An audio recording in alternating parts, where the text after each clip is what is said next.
Hola chicas y chicos, ¿qué tal? ¿Cómo estáis? Bueno, ya poco a poco vamos acercándonos al final del temario de este curso y la única parte que nos queda en el ámbito de la historia pues sería la parte del mundo clásico de la antigua Roma y después esa expansión del gobierno de la Roma de la República hacia el territorio de la península ibérica, en la cual en el próximo PowerPoint pues hablaremos de en la etapa de la Hispania romana. Pero bueno, vamos a empezar hablando primero de cuáles son los orígenes de esta Roma clásica.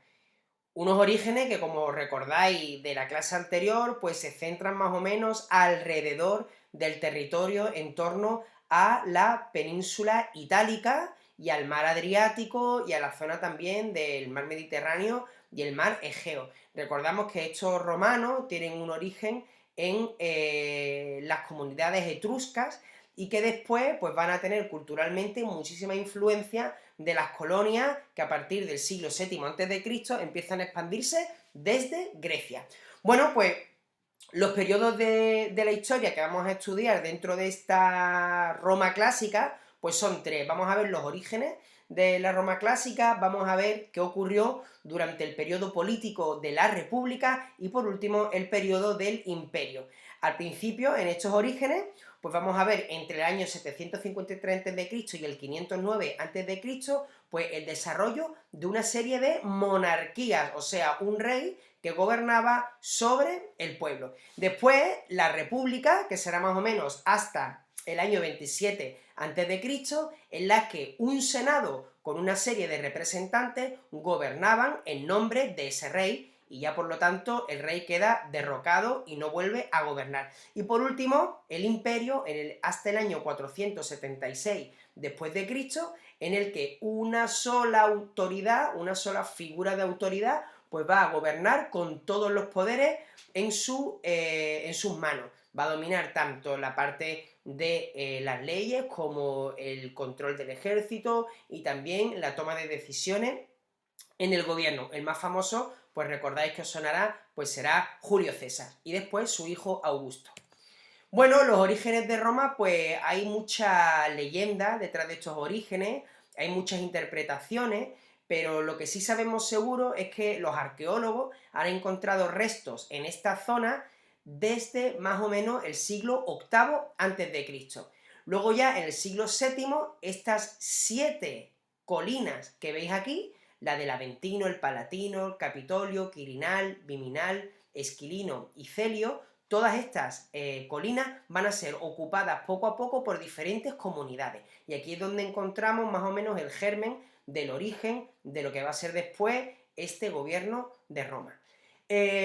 Mitológicamente, pues siempre se ha atribuido la fundación de Roma a el héroe de la Ilíada, Eneas. Este héroe dice que después de la guerra de Troya, pues viajará hasta el territorio de Roma y sus descendientes pues empezarán a disputarse el poder en una serie de monarquías. Pues entre estas disputas de poder entre los descendientes de Eneas, pues uno de los hijos que van a resultar de estas descendencias pues será Rómulo y Remo. Por miedo a que los asesinaran, a causa de estas luchas de poder, pues los pequeños Rómulo y Remo pues se dice que fueron llevados hacia el río Tíber en una cesta de mimbre y fueron expulsados de Roma para evitar que los asesinaran.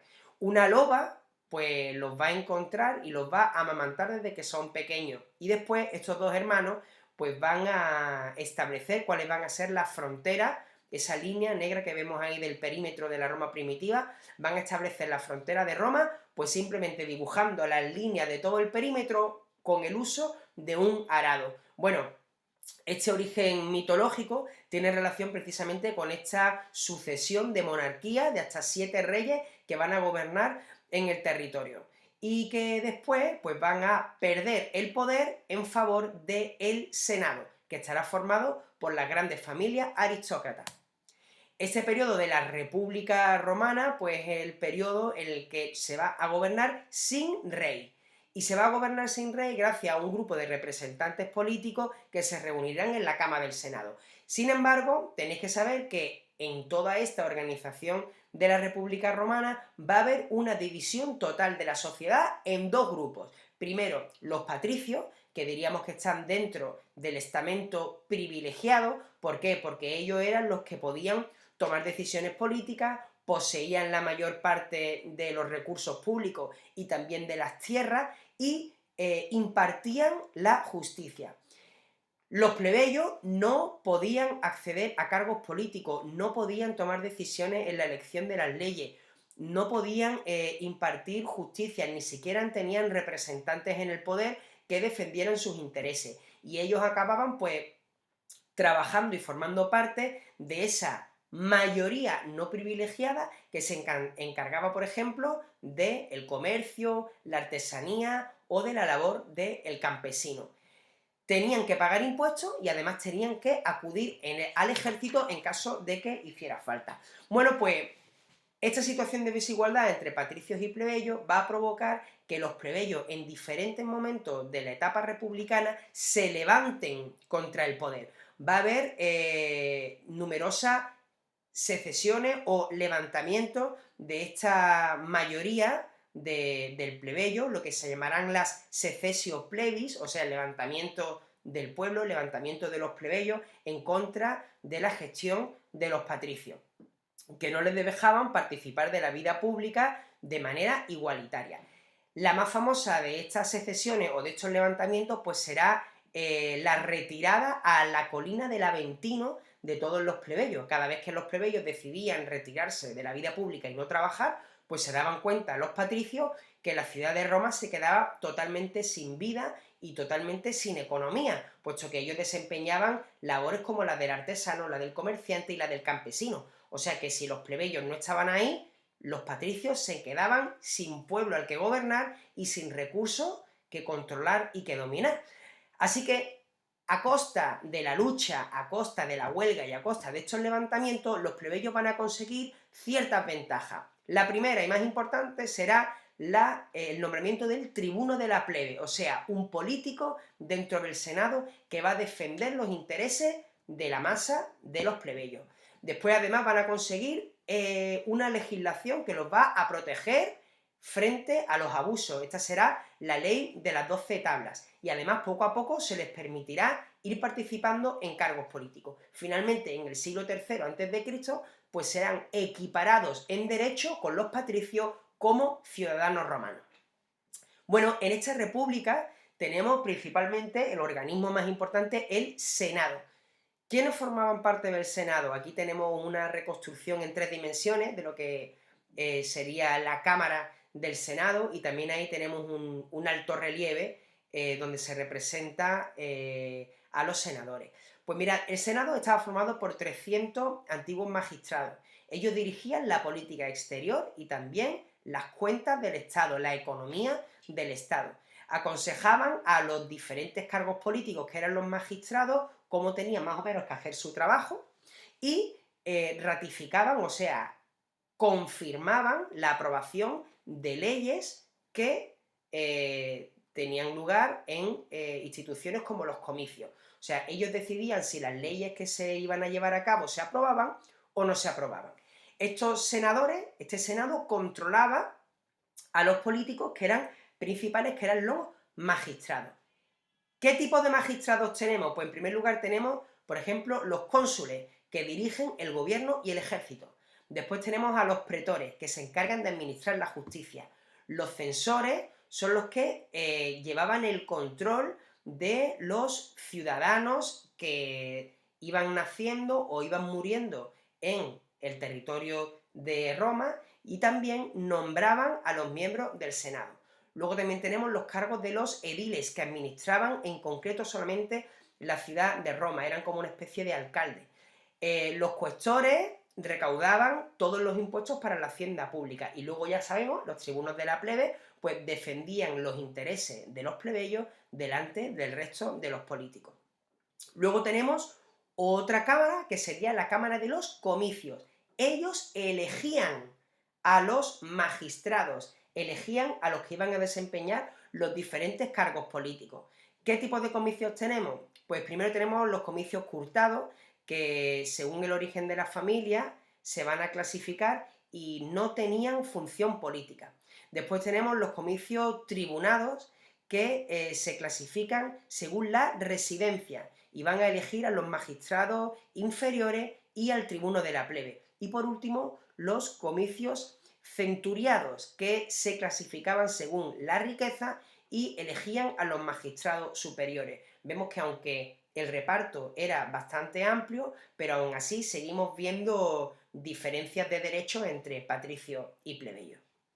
Bueno, la República Romana se va a expandir notablemente por todo el Mediterráneo. De hecho, sabemos que al final los romanos se expandirán rodeando todo el mar Mediterráneo y a este mar lo van a llamar el Mare Nostrum, o sea, el mar nuestro, porque ellos eran los que controlaban todos los movimientos de barcos, mercancías y tráfico en el mar Mediterráneo. Fijaros aquí en este mapa cómo se van ampliando las diferentes conquistas a medida que van pasando los años y los siglos, y llegan incluso a conquistar pues las Islas Británicas o todo el norte de África.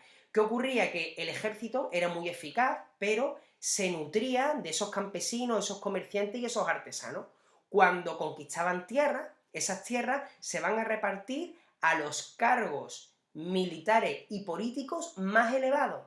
Y el pueblo llano, estos plebeyos que han dejado de trabajar ese tiempo para formar parte del ejército, pues se quedarán totalmente empobrecidos y sin poder participar de ese reparto. Por lo tanto, la economía, y en concreto la de estas mayorías de estos plebeyos, se va a quedar totalmente arruinada.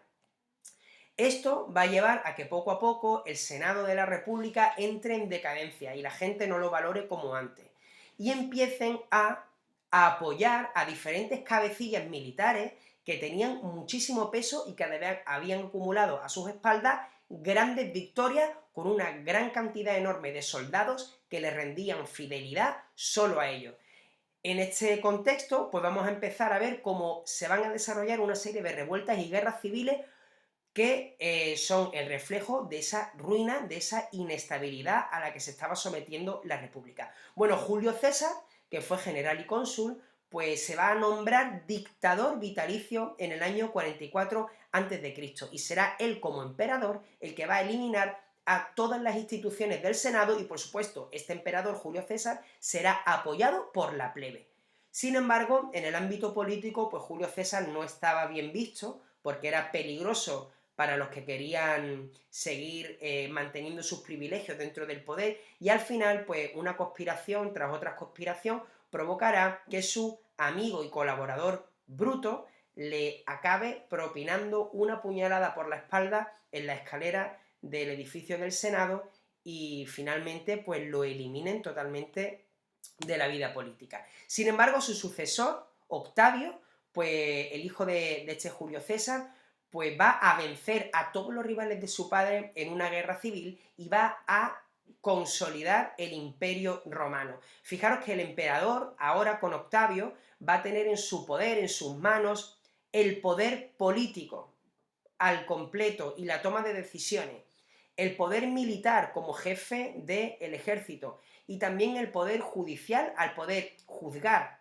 a todos los que eran llevados a los tribunales y además revisar todos los procesos judiciales, etc. Y también, curiosamente, se le va a empezar a rendir culto como si fuera un dios. También en la figura de Octavio Augusto y también de este nuevo emperador romano se va a volcar la creencia y el poder religioso como pontífice máximo. Por lo tanto, se convertiría en la primera autoridad religiosa. Es verdad que hay que decir que durante este periodo de gobierno de Octavio, durante los siglos I y II después de Cristo, pues vamos a asistir a una gran prosperidad económica.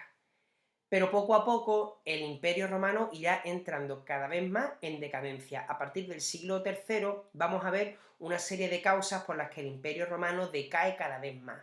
En primer lugar, la extensión del territorio del Imperio Romano era ya tan grande y ya había tan pocos recursos para poder controlarla que al final pues supuso intentar abarcar tanto territorio y controlarlo, supuso un boquete muy grande, muy grave para la economía, que poco a poco hizo que el imperio entrara en crisis económica y en bancarrota.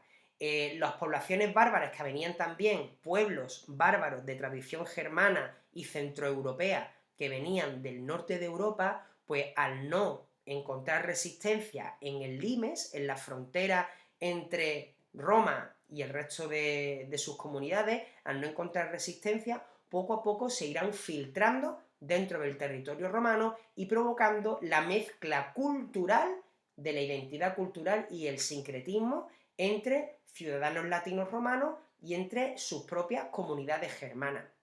Aunque siempre se ha planteado esta invasión de las comunidades bárbaras como una especie de conflicto militar, como una guerra en la que ellos avanzaban y arrasaban todo y se quedaban con el territorio romano, hoy día sabemos que no es así, que las invasiones bárbaras o el avance de las comunidades centroeuropeas pues supuso un proceso histórico muy largo y muy complejo, en el que no solo se llevaron a cabo guerras y conflictos militares, sino que además se llevaron a cabo mezclas de identidad cultural, política, social y religiosa. O sea que es un proceso mucho más complejo que una simple guerra o una simple invasión. Luego ya en el año 395 el emperador Teodosio va a dividir el imperio en dos mitades, el imperio romano de Occidente y el imperio romano de Oriente, para poder dividir la herencia entre sus hijos Honorio y Ascanio. Esta división sabemos que provocará que ya el imperio romano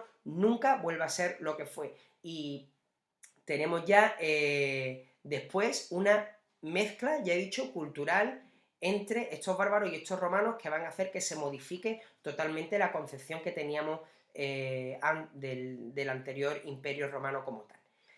¿Cuáles eran las diferencias entre los bárbaros y los romanos? Pues fijaros, estos bárbaros que provenían del centro de Europa, pues no tenían escritura, ni edificaban ciudades, ni tampoco tenían moneda, eran seminómadas, en algunas épocas del año se movían y cambiaban de ubicación, su asentamiento, en otras épocas del año pues se establecían en un lugar con una agricultura y una ganadería pero muy atrasada, tenían un buen dominio en la construcción de armas de hierro, y también su organización política dependía de la asociación entre familias y clanes, y solían estar gobernados por un monarca que además era la cabeza militar de los ejércitos que eran aportados por estas familias.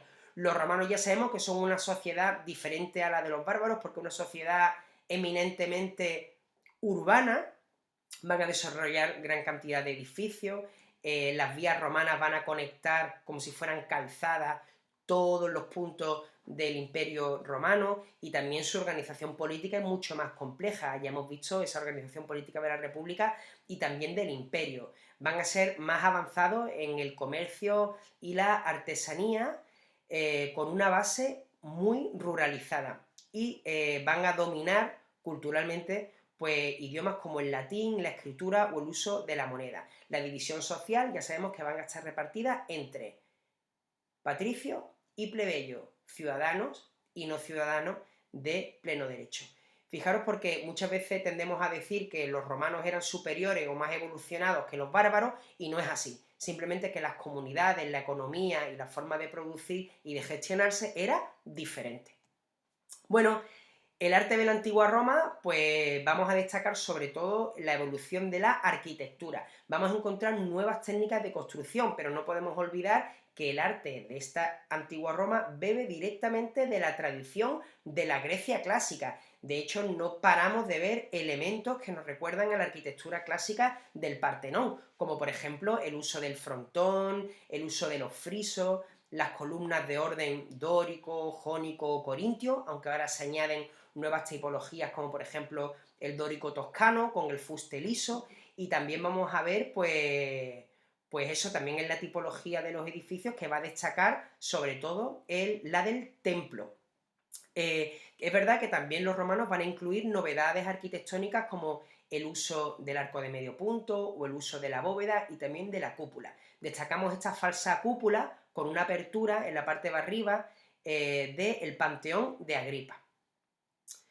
Destacamos también el uso de la arquitectura con otra nueva tipología, por ejemplo la tipología de los edificios lúdicos, lugares a donde la población iba a divertirse, a los teatros a escuchar obras de arte teatrales o también a escuchar obras de arte musicales con pequeños conciertos, y también vamos a encontrar nuevos edificios. Aquí tenemos el ejemplo del Teatro Romano de Mérida, en la parte de abajo, y vemos como pues, hay una serie de modificaciones con respecto al teatro de la Grecia clásica. En este caso, pues la orquesta sería de forma semicircular y en los teatros griegos pues eran de forma circular. Además, ahora las innovaciones constructivas les permite a los romanos no tener por qué aprovecharse de una ladera, de una colina, para construir las gradas, sino que pueden construirlas desde una zona plana como si fuera un edificio exento. Otros edificios para el ocio pues son, por ejemplo, el anfiteatro, donde se organizaban luchas de gladiadores, batallas navales, escenas de cacería; el circo, que era como una especie de pista de carreras de la antigüedad, donde se organizaban carreras de cuadrigas o de caballos; y también destacamos, por supuesto, las vías de comunicación, las calzadas romanas, que permitían conectar todos los puntos del imperio y que por lo tanto facilitó la expansión de la cultura latina y de la cultura mediterránea.